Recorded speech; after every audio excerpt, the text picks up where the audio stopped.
Okay, here we are. So I just want to give you a really simple way of using this recipe. It's going to be even simpler than the recipe I give you, which is already simple. But I just wanted to show you literally what I do when I bake the bread for my family. So what I got here is my starter. We named her Sherby. It actually started out as Herbie because in German, sourdough is Sauerteig, and it's a masculine word, der Sauerteig. And so when we named it, we gave it a masculine name, which was Herbie.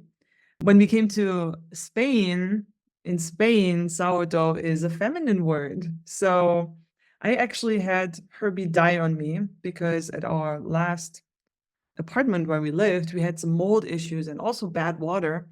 And it really affected all my ferments. My sourdough struggled. My sauerkraut didn't turn out as well. The fermented beverages that I do, they didn't turn out as well and went bad. So there were some issues, and I had to get Herbie back from a friend who I had given to. So one advantage of me giving sourdough classes in real life is that I share my starter with other people. And then if something happens to my starter, I can get it back. But I also have a dried version of Sherby stored away in a safety box as a insurance just in case something happens. So really easy way of doing that. The way I did it, I have a silicon mat that I use for baking.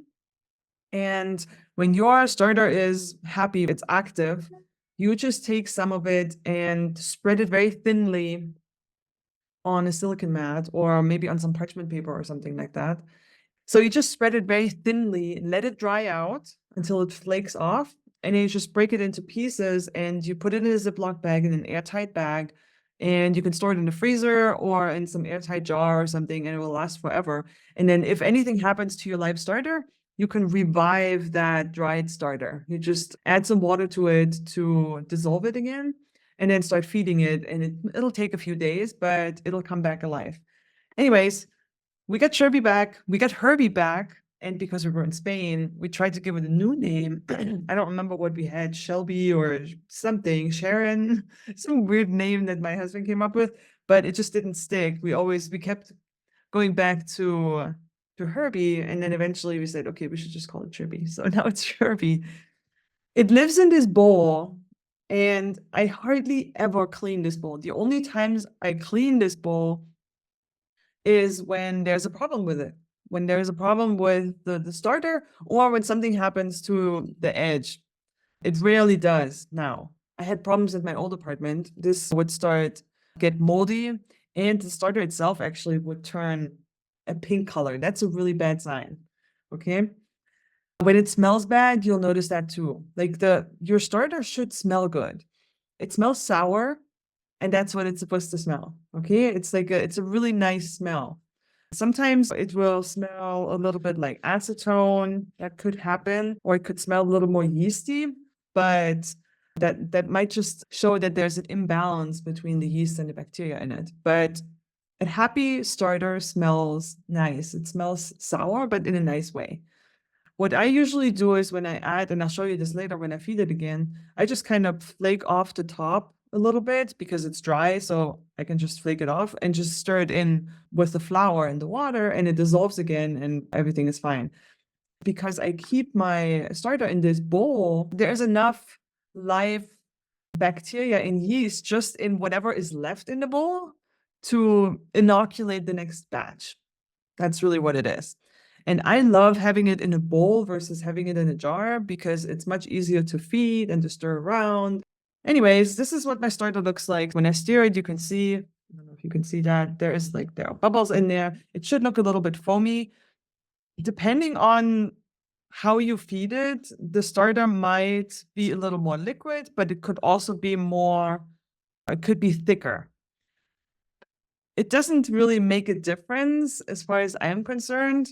But if you're an advanced baker, you're going to want to pay attention to the hydration of your dough, and then it becomes more important. If you're aiming for, a certain look in your bread, it'll get more important to how thick your starter is and how hydrated your actual loaf is. I don't really worry about this that much. I'm not that advanced and I don't really care about my bread. I want it to taste good and I don't care how big the holes are. I actually prefer bread with smaller holes because I like putting stuff on it. And when there's big holes, like everything falls through and the butter melts through the hole. And I just don't like it. I want a nice uniform crumb so I can spread stuff on it. Anyways, this is what a happy starter looks like. It's nice and bubbly. And that's what we're going to start with. So I got all the stuff falling off my bowl. So I use a glass bowl.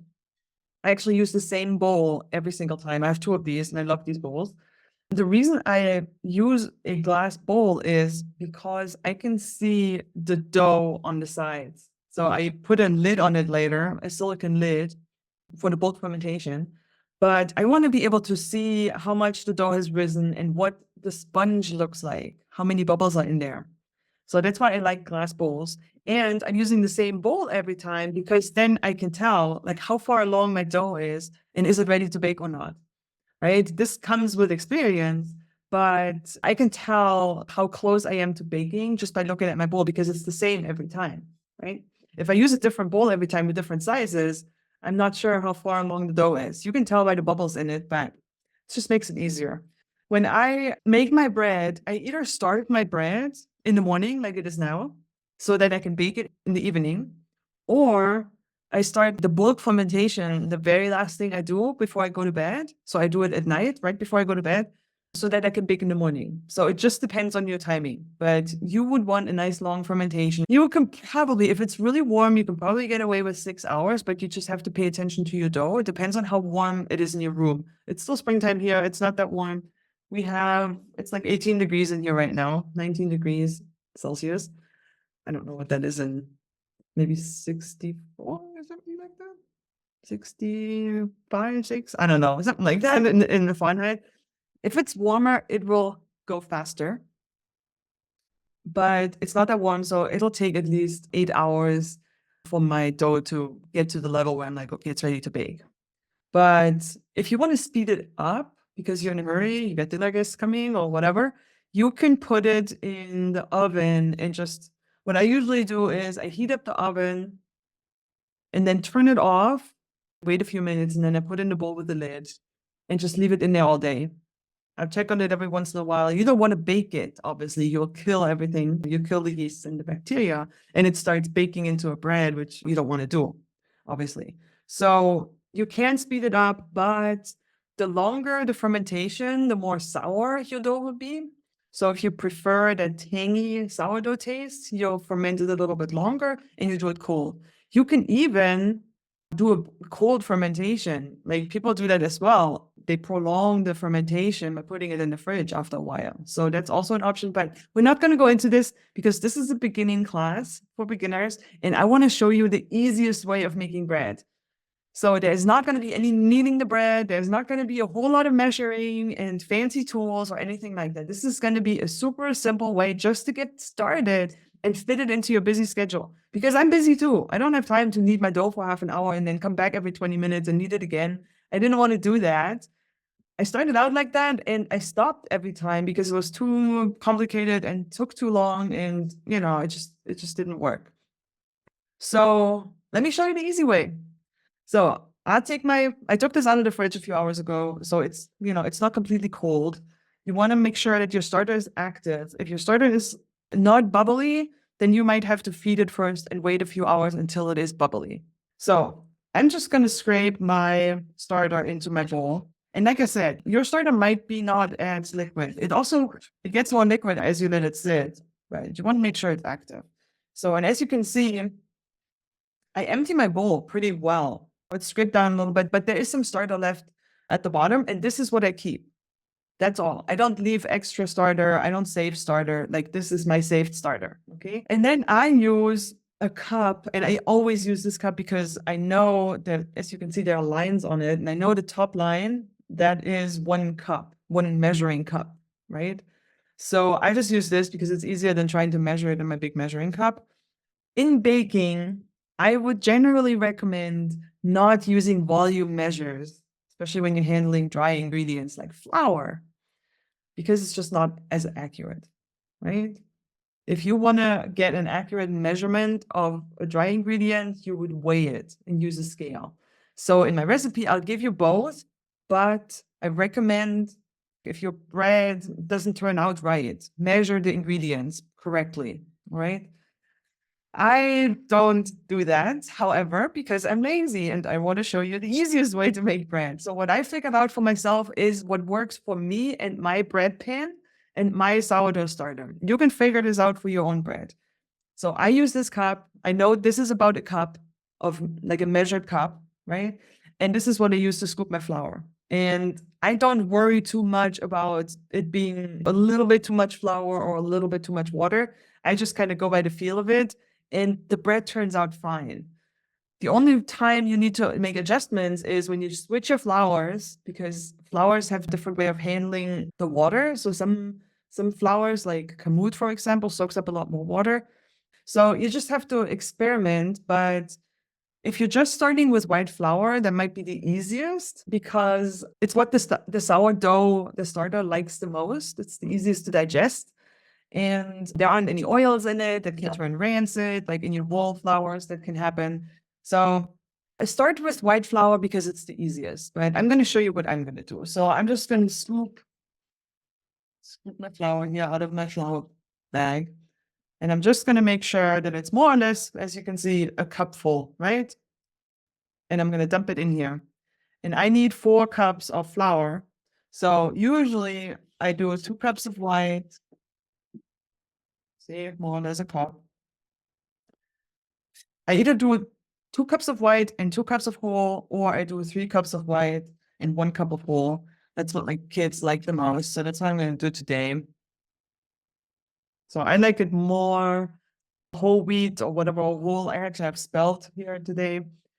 My kids like the whiter the better, right? So this is 3 cups of white, and now I'm going to add a cup of whole. That's my spelled flour over here. So 1 cup of whole, more or less. And then I want to feed my starter, right? So now how much you feed it kind of depends on how often you bake. Because the kids use this for sandwich bread for the school. So they take 1 or 2 sandwiches. I have teenagers, a preteen and a teen, and they need a lot. So we kind of bake a lot. I bake at least every other day, every 3 days probably. So what I do, and depending on what temperature is in the house, in the summer, everything is a little bit faster. So if I feed my starter today, it's probably ready to bake tonight. But if I don't want that, I feed it, wait till it's active again, and then put it in the fridge to calm it down. And then if I want to bake tomorrow or the day after tomorrow, it's probably fine. I just need to bring it back to room temperature, and then I can use it again. If I know I won't bake again until the weekend, and it's like a whole week out, then I don't feed it a full feeding. I only do half a feeding, and then in 2 days, I feed it again so that it doubles. Does that make sense? So that's what I want to do. I'll explain that to you. If you have any questions, put them in the chat or something, or post in the group later or whatever. And I'm happy to answer this. It's just a matter of maintaining your starters. So what I'm doing now is I'm going to add 1 cup of flour and 1 cup of starter. You want equal parts of flour and water, but by weight. So it's not exactly by volume, it's not exactly the same. So I just kind of go by my experience. You want to add, if you're starting out, you want to add equal parts of flour and water by weight. So you can take your cup and figure out, okay, if I put a cup of flour in here, how much water do I need to make it equal by weight? It's going to be a little bit less, I believe. I don't do that, but you want to figure it out in the beginning. So you more or less have an idea of what the starter should feel like, how thick it should be. Mine is thinner, but it really depends on how you want to do it. It doesn't really matter. It doesn't matter until you want to be more serious about it and get a certain hydration and get a certain look in your dough. That's really all you have to know. Generally speaking, a wetter dough, so higher hydration, makes a better bread. That's my experience. That's why we're baking this bread that I'm showing you right now in a bread pan. There's no kneading where you have to handle really wet dough because that's really difficult and that requires some experience. This is the easy way of making sourdough bread, okay? So I'll just add my cup of flour in here, and then I add a little bit less than a cup of water. There. And then I just see what that looks like. And sometimes it's real liquid, So just stir it in. I scrape down the sides of my bowl because I want all those goodies in there. And I also, want to get some of the dry stuff off. You don't have to worry too much about lumps, but you want to make sure that it's somewhat smooth and that there's no dry parts anymore in your starter. Okay. Like when I started out, I was really worried about lumps and, I stir it for like 15 minutes to make sure it's like super even. I don't worry about this anymore because the sourdough can figure it out itself. So this is basically what it looks like now. It's pretty liquid. Sometimes it's a little bit. I don't even use the cup for water measuring anymore. I pour it straight in here and just adjust it as I mix it. So it's pretty liquid, as you can see, but it's fine. Usually I keep it a little bit thicker. It doesn't matter. All right, the starter is fed. I put a lid on it. This is a silicone lid. The silicone lid is cool. Like, I don't like it in a jar. If you have it in a jar and the lid is tight on, this produces gas, right? The yeasts, they create CO2, which is in your bread. It's great because that's what makes the holes in the bread. But if you have it in an airtight jar, it creates a pressure and, it can break. So I like to keep it with a loose lid. And some people keep it just with a towel. You can do that as well. I prefer the lid. It's easier to clean. You just want to make sure you keep the flies out. Like, you could leave it open, it gets more environmental yeast and bacteria in too. There's nothing wrong with it, but you want to keep the bugs out. And the acidity of it will attract flies. Okay, it will attract fruit flies, especially. And then I just keep this on my counter, either until I'm ready to use it again, if I bake like in a couple days, or I wait till it's bubbly in a few hours when it gets really foamy again, and then I put it in the fridge. And then when I'm ready to bake again, I take it out, I let it warm up to room temperature. If it's still active, if it's still bubbly when it's warm, I can use it. If it isn't, then I feed it a tablespoon or two of flour, and if it needs some water, and then I wait till it's active again and then use it. You need active starter to bake your bread. That's like the biggest thing. If you have a happy starter, there's lots of wiggle room in terms of making the bread and still be successful. But you need a happy starter, okay? So what's in here?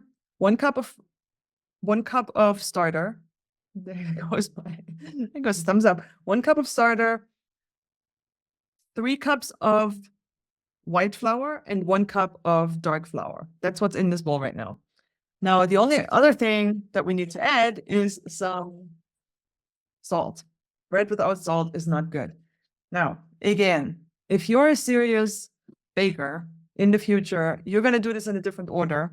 Usually people recommend to add the salt later after the water and the flour had some time to react with each other and start creating some gluten, like the stringy part of the dough, right? Like, you'll see that later. After the bulk fermentation, it's very, very stringy.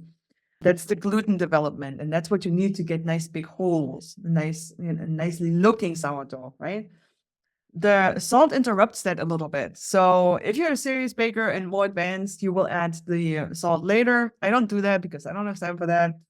So I'm going to put all my ingredients in now. So you can measure this again. I don't remember what the grams are for this, but I don't do that. I add 2 teaspoons of salt. And it depends on what kind of salt you use, though. This is pink Himalayan salt right now. If you use something more flaky, some kosher salt or something that's more flaky, you have to use a little bit more because there's more space. It's less salt that you're actually putting in if you're doing it by volume. So if you're using measuring spoons, if you do it by weight, it doesn't really matter. So now what I do is I have the salt, I have the flours. I just kind of mix them together a little bit to combine the 2 different flours a little bit and to mix in the salt. There we go. If you want to add spices, you can do that right now as well, like the spices that I was talking about. But this is this really simple version of the sourdough. So now I'm gonna add again, this is eyeballing it more or less. So this is filtered water. You just want to make sure there's no chlorine and stuff like that in it. If you have well water, you want to make sure it's good water. If it doesn't work, like if the sour doesn't do its thing, there are very few ingredients that you can change. It could either be your starter. So if your starter isn't active enough, it's not going to do the thing, right? If the starter isn't healthy, it's not going to do the right thing. So if there's an imbalance of bacteria and yeast, you will notice that it smells different, right? Or it doesn't rise as much, or all kinds of different things can happen with it. If there's something not doing the right thing, it's either the water, and there's a problem with the water. It could be your environment. Like I said, like when I had mold in the house, it affects your ferments. If you don't have a healthy environment, you will notice by your ferments. They're a really great indicator of the health of your environment. Or the starter is not healthy. So 1 cup of water and a little bit more. It's not exactly 2 cups. It's like a little bit less. So I do 1.5 cups, and then I see what this looks like. So, and then as you can see, I don't use a machine. I have a regular kitchen spoon. It's easier if you have a bigger spoon. So I have a wooden spoon that I use sometimes, but this is what I have right now. So, and then I just stir it in. Again, you just want everything wet. You don't want any dry parts anymore in there. Let me stand up a little bit though. It's a bit easier. So I'm just going to stir this around until I have a shaggy, wet dough. You can do that with your hands if you want, but it's sticky, okay? This stuff will stick to your hands like crazy because it hasn't developed much gluten yet.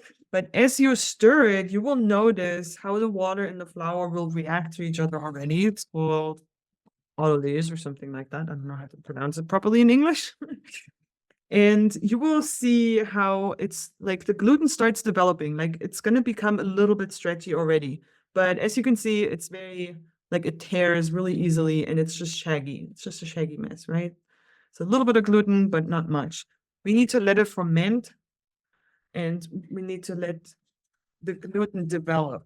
By the way, it's really annoying that we do this, but this isn't the gluten that people are reacting to. It's a different kind of gluten, but the gluten, that celiacs are reacting to is the protein in it. When bakers talk about gluten, they just talk about the stretchiness of the dough and the long strands. Like you want the dough to be really, really stretchy so it can contain the CO2 that the yeast develop. The gas inside blows up the bubbles and they need to hold shape. If it's like this, it's just gonna rip. Like it's not gonna contain the bubbles.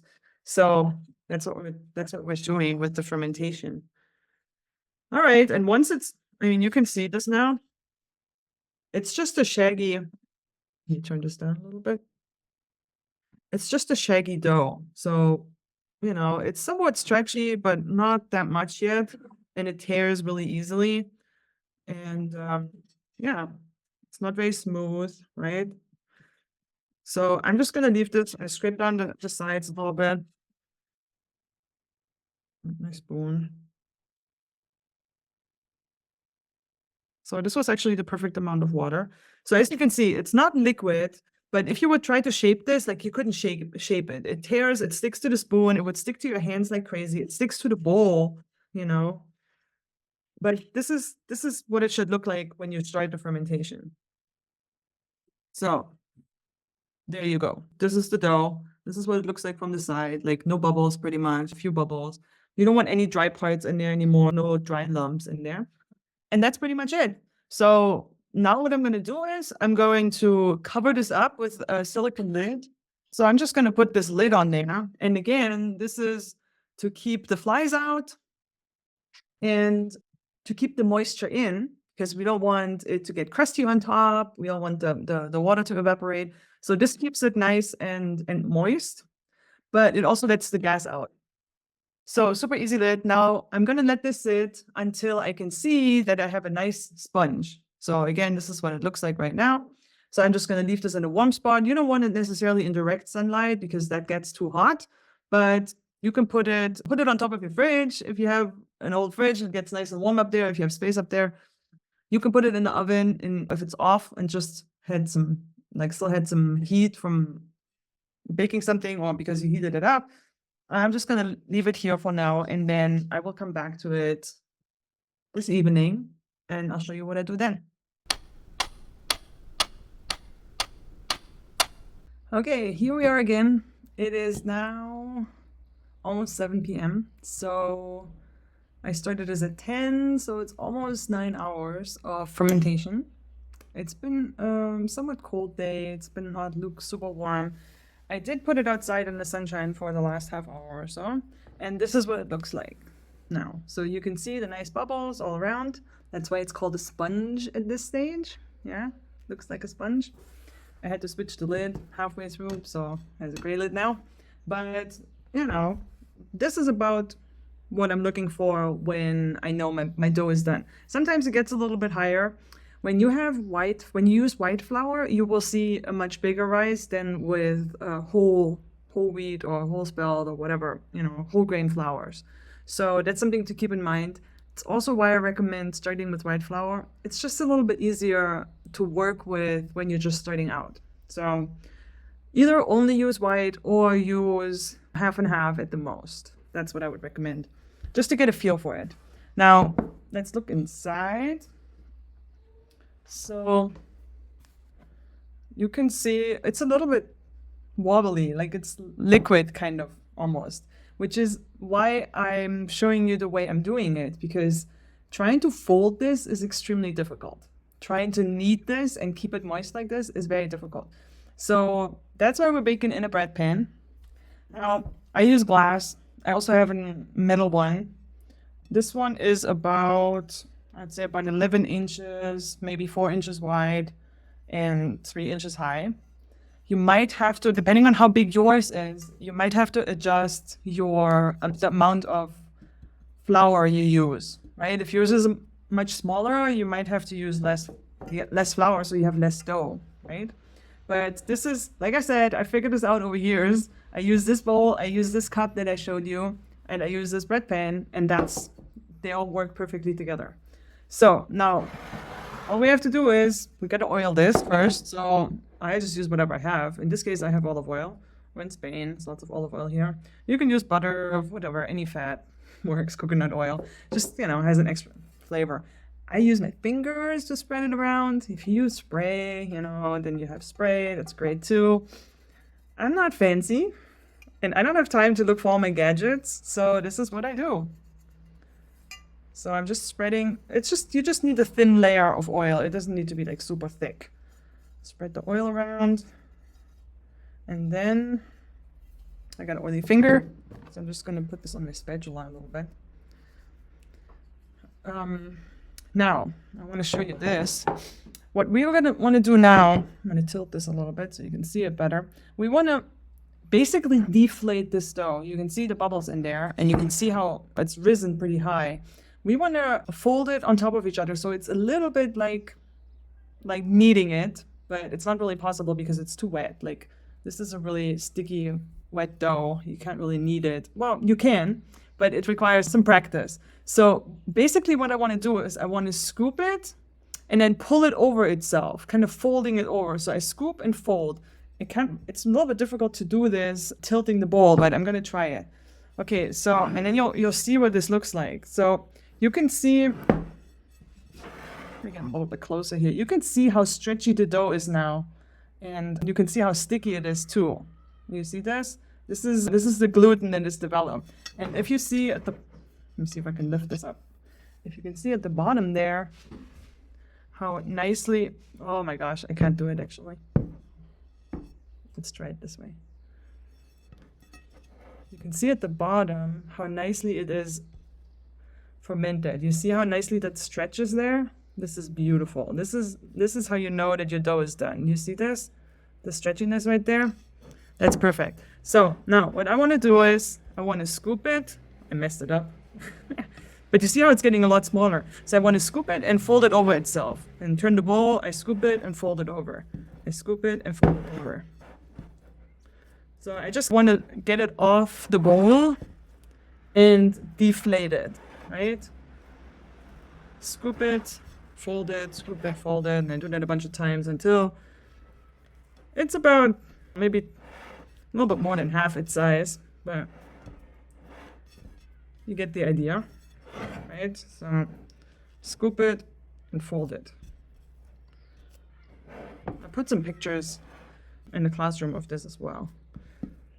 So, and once we got this, we got a nice deflated ball. You can see there's a little bit of sponginess left, a little bit of bubbles left, but it's much smaller now. Tilt this back up. So yeah, we have deflated the dough, and now we're gonna just put it into our pan. So, super easy, nothing fancy. Notice how you never actually touch the dough, unless you want to, of course. So this is a super easy method. So I'm just gonna put this in here. And you see how it is sticky, but it kind of sticks to itself more than it sticks to the bowl. Like it can easily get it off the bowl. And then I just spread it out a tiny little bit so it's even, but it spreads itself out over time. So now we got this in here. Before you put it in, you could add other things. So if you want to add seeds, that would be the time to add it. After the bulk fermentation, you would add the seeds. You would fold them in while you're scooping and folding the dough. You can scoop and fold in the seeds. My kids don't like seeds inside the bread very much, so I'm just going to add some sesame seeds on the outside. So I just sprinkle this over here. And there we go. This is what it looks like now. So it's half full and a seed sprinkled on top. Now I'm going to set the timer. I'm actually going to put the lid back on because I want this to stay moist. So I'm going to put the lid back on and I'm going to set my timer for about 45 minutes. You want to keep it, but the second fermentation. So the first fermentation you're pretty flexible there. You can do 8 hours. You can leave it for 10 hours. If it's cold enough, you can leave it much longer too. Okay, you want to keep an eye on it. If it's over fermented, it will still bake okay, but you might not get as much of an oven spring. It might not rise as much in the oven. So it'll still taste good. It just won't be as pretty. Let's put it that way. But you're more flexible with the bulk fermentation in terms of hours. You still kind of want to plan it. That's why I start it either at night and then bake in the morning, or I start it in the morning and then bake in the evening like now. So with the second fermentation, you have to be a little bit more on the ball, because if this over ferments, if you let this sit for a long time now, then it's not gonna work anymore. Okay, so set the timer for this one. I would say between 45 minutes and an hour and 15 minutes, more or less. If it's warmer, shorter. If it's colder, a little bit longer, and then we bake it. Okay, so I'm gonna set my timer now, and we'll come back in about 45 minutes. All right, here we are again, 45 minutes later. My alarm just went off, and this is kind of what it looks like. It rose a little bit, it spread out a little bit. I just turned on my oven. I'm gonna heat it up to temperature. I heat it up to 220 more or less, between 200 and 225. And once it's up to temperature, I'm gonna put it in and I'm going to bake it for 40 minutes. Usually I check it after 20 minutes and see how brown it is on top. You want it evenly brown. So if you bake it and it gets too brown on top, you either lower it in the oven or turn off the top heat for a while and only turn it on at the end. Anyways, you figure it out. I'm going to check it after 20 minutes and make adjustments. And I'll see you guys back when it's done and I show off my bread. So here we go.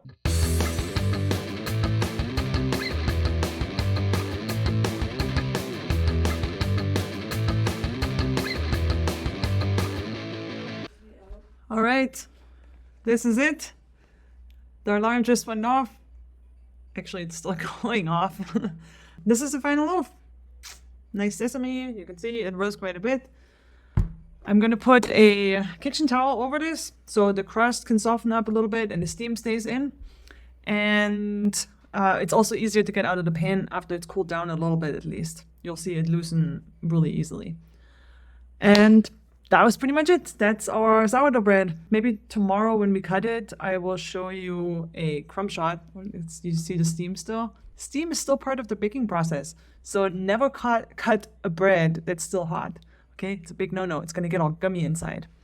All right, I'll show you a crumb shot tomorrow. Hello again. So this is the morning after. This is the bread we made yesterday. My kids already took some to school this morning, but I just wanted to show you the crumb shot. So this is what the bread looks like. It's a sandwich bread. That's what it's meant to be. It's nice and stretchy. You know, I cut off a slice just to show you. Like it doesn't crumble. Like this is sourdough bread. That's the difference. I can tell, like when we go somewhere, in France, for example, they bake a lot of sourdough baguette. You can tell the difference between sourdough and just baker's yeast bread because it has that flexibility and the stretchiness to it that you just can't get from other bread. It's more moist or something. I don't know how to describe it. It looks different too. The bubbles on the inside are a little bit shiny.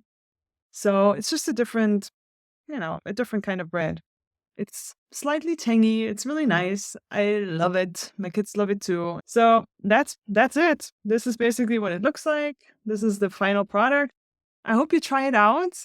And I would love to hear your experience and, share your pictures. If you have any questions, if you're not sure how something works, just let me know. Post in the group. I'm happy to answer any questions. All right. That's all. Happy baking.